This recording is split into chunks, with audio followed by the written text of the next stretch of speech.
ਰਾਤ ਤੱਕ ਬਹਿ ਸਕਣ।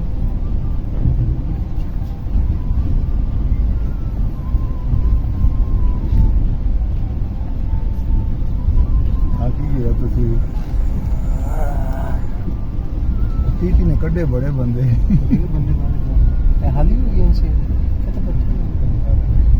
एंड एक होंगी है ना सीधा पूरी थोड़ी सारी एक बर्थ होंगे ना जे असी फैसलाबाद जाइदा है बुक करा ली दी है 2-3 दिन पहले हाँ जां वो वाली वो 3 होंगी ने 1 2 3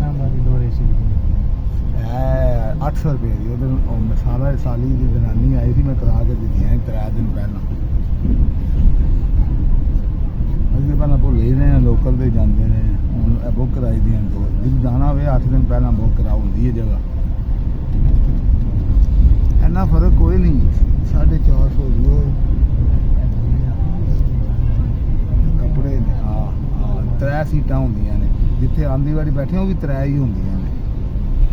ਉਹਨਾਂ ਦੀ ਮਿਹਰਬਾਨੀ ਹੈ ਜਿੰਨਾ ਬਹਾ ਲਿਆ ਸਾਨੂੰ ਜਿਹੜਾ ਬਾਦਾ ਨੇ ਕਿਹਾ ਹੁਣ ਗੁਜਰਾਤ ਆ ਜਾਣਾ 10 ਮਿੰਟਾਂ ਬਾਅਦ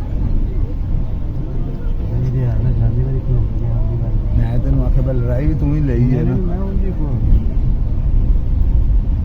ਅੱਜ ਕੱਲ੍ਹ ਦਾ ਦੌਰ ਕਿਸੇ ਨੂੰ ਨਾ ਆਖੋ ਕੀ ਫਾਇਦਾ ਭੰਡੀ ਕਰਨ ਦਾ ਭੰਡੀ ਚੰਗੀ ਭਲੀ ਹੋ ਚਲੇ